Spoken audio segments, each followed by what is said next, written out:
that are surrounded by other people who have different gods. And what this contract is essentially requiring is that you're going to agree to just go with this one God and not the other ones. This is your God. I'm not going to play football for Diamond, just Chuyak High School. That kind of thing. There's multiple gods. It's not a monotheistic view. It's a monotheistic contract, the Testament, right? And so what does that equate in modern terminology? Your highest value. What's your highest value? And if you're going to be honest to that highest value, you wouldn't occasionally switch to a different value, right? So don't put secondary values ahead of what you recognize as your highest value. Keep yourself focused on your highest value. Don't ridicule your highest value. Don't take the name of the Lord in vain, right? Don't make fun of your highest value, because it's going to not stay your highest value if you do that.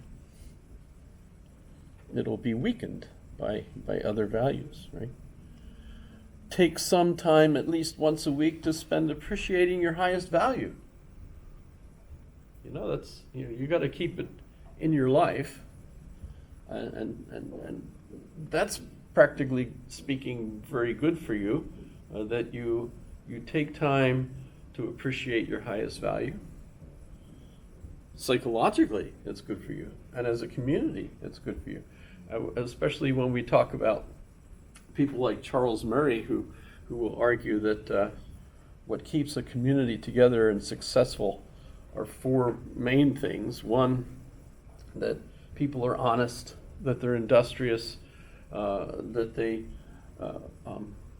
go to church. In other words, that they have that connection to the community that basically gets them at least weekly, usually together, so that you're keeping your friends basically close to you. And then the fourth one for Charles Murray is that you get married and stay married, because that's how families are built, and healthy families need the couple to stay together, and that's Charles Murray. But so take some time, at least once a week, to spend appreciating your highest value. That fits. Remember, I'm trying to keep with the commandments. So if you're following the Catholic version, you see that's the Sabbath, right? Mm-hmm. Honor the Sabbath. Respect your parents and their values. Okay, so I keep that one just about as straightforward as it's originally. Respect your parents. By the way, the Romans thought that if you disrespected what your parents respected, that was disrespect to them. So it's even a stiffer charge. It's not like, my mom and dad believe such and such, but I think that's crap. But I'm respectful to my parents. Well, no, the Romans would say that if you're going to be really respectful to them, you have to respect what they respect. So you have to, honor what they honor. So that's kind of interesting. Don't murder. I changed it from don't kill, because obviously we kill chickens, and I've said that before too. Don't murder is that's a better. Kill is a different thing. Yeah, that's a better, I think, interpretation of the literal document in Hebrew. Don't have sex outside of accepted social contracts. Marriage might not be the only one that our community respects. There might be other ones, but basically, we get in trouble with one another if we screw that up. It's that I love that one. We talked about that in Sharp when I was in the Army. I was a sexual harassment response agent. Don't have sex outside of accepted social contracts is a great way of putting it. But boiling it down even further, it comes down to consent. Just consent. Yes. That's all it is. Yeah. Well, the trouble with consent by itself is two individuals or more, depending, I suppose, on consenting. If consenting are just the ones that are there at the moment, And there might be others outside of that particular event. So that's the way I broke that it are down. good. Say you cheat on your spouse or your partner or whatever. What is that cheating? It's a breaking of a contract between you and that person. That person is not giving you consent to leave that contract. It's still consent. So, don't steal. I don't know how to get that any lower than that. Don't give false information to authorities. That's the lying part. I mean, we use little white lies for lots of good reasons, to protect somebody or something. And it's not like it's going to be damaging to your relationships usually. But what's important is that you don't have a dog-eat-dog world, that people have their property and you don't, It's not survival of the strongest. I think Carlin nailed it. Deception isn't dishonesty. Dishonesty is a separate thing. You can deceive somebody for good intentions. Like, do I look fat in this dress? Of course not. You know what I mean? I love That's a deception. I love the commercial where Abraham Lincoln is asked that question by his wife, Mm-hmm. Mary Todd, and he's just like, because he's famous for, Never tell him. Honest Abe, and he was stuck with that one. So don't give false information to authorities, because justices, judges, they need to solve community problems, and the only just way that can be done is if people are honest with them so that they know what's actually going on, these And complex conflicts that We arise. agree on what is true. Don't desire what other people have for yourself. Now, notice I'm trying to avoid the conflict that George brought up, because, that's how capitalism works.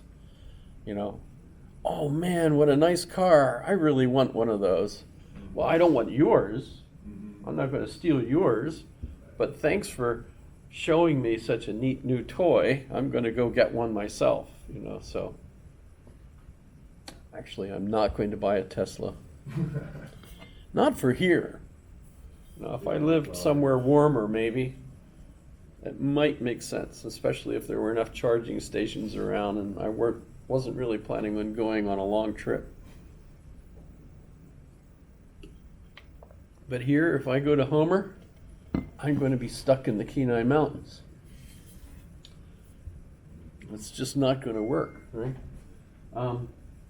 And don't desire another person's spouse for yourself. Well, remember, I've got to keep all 10, so I couldn't combine them.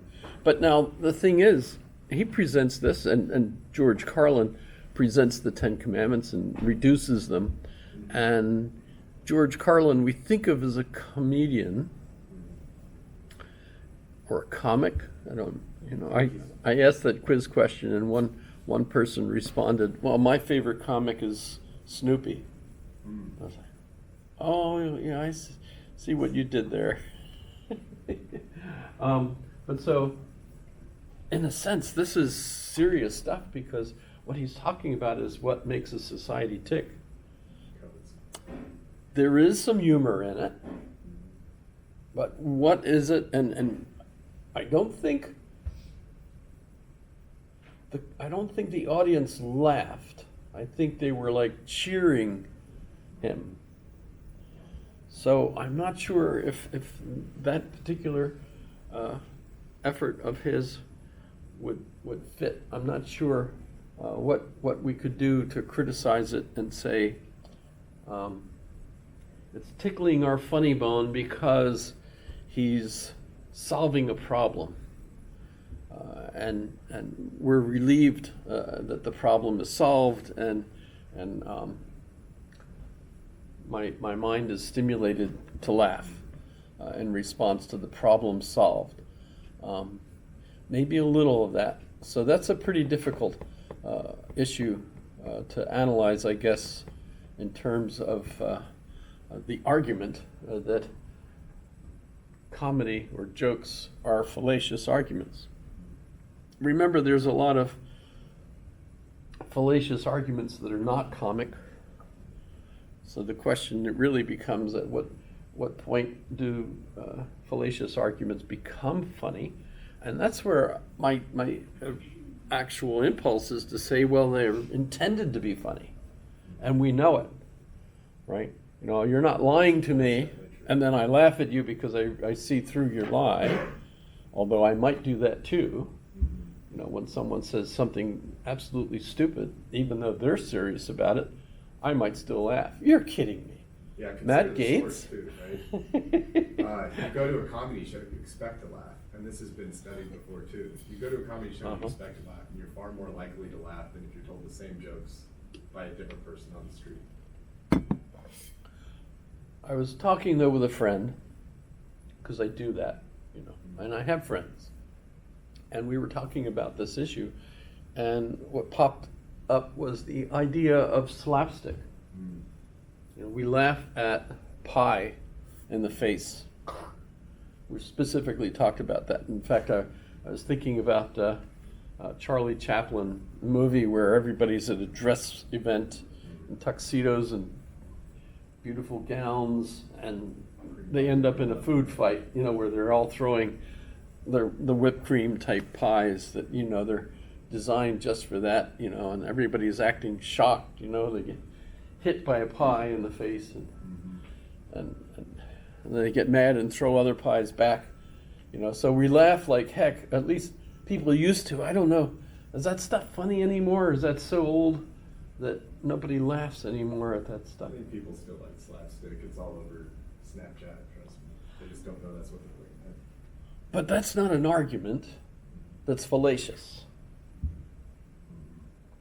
So, I mean, you know, not all fallacious arguments are funny, but the argument that all jokes are fallacious arguments seems to have a problem if you're thinking that this is like a joke. I think it fits in the same realm. Fallacious arguments are ridiculous, and that's why we laugh at them when they're light enough to laugh at. But ridiculous behavior is just another form of fallacious argument with a different language. You know, we can call dance an art in a language, right? So slapstick humor is the humor of dance, you know, in a sense. It's just that ridiculous nature that we laugh at. It's kind of auspicious. We have 2 males and 2 females in class today, and I'm not counting what we have available online. But something I didn't bring up, because I'm a bit hesitant about it, but in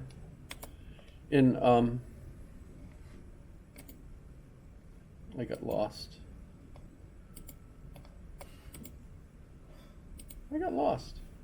Is this where we were? I guess it is. Daniel Dennett and Healy and, you know, the 3 authors of the book Inside Jokes says that men make jokes and women laugh at them. I don't think it's a central thesis, but it's like one of those things he just flippantly says like that. And one of the reasons I presented Ellen DeGeneres was to point out that we do have female comics. Margaret Cho. Actually, I don't like Margaret Cho. She's so, I don't know if you're familiar with her, but I don't like listening to it because it's so Rapid fire. filthy. Is that okay? Yeah, that's a lot of I was raised comedy. Roman Catholic. I don't like Yeah. nasty things, you know. But so that's an interesting, and why is that? Well, because males are like peacocks trying to attract females, and humor is a way of demonstrating your intelligence. And so you're holding your I'm intelligent, you know. Hopefully that will attract females, you know. Does that So it's saying. does that it's not seem actually to make any saying sense men at tell- all? It's not actually saying men tell jokes and women laugh. It's saying men tell jokes so that women will laugh. Because women tell jokes Yeah. too. Women It's women not do tell jokes. Proper logic. I can remember my mom telling jokes. Well, my mom definitely did. My mom's favorite joke is a bear and a rabbit were both shitting in the woods. And the bear looked down at the rabbit and says, "Hey, rabbit, does shit stick to your fur?" And the rabbit says, "No, why?" And the bear reaches down, grabs the rabbit, and goes, "My mom liked that joke." And it is funny, at least the first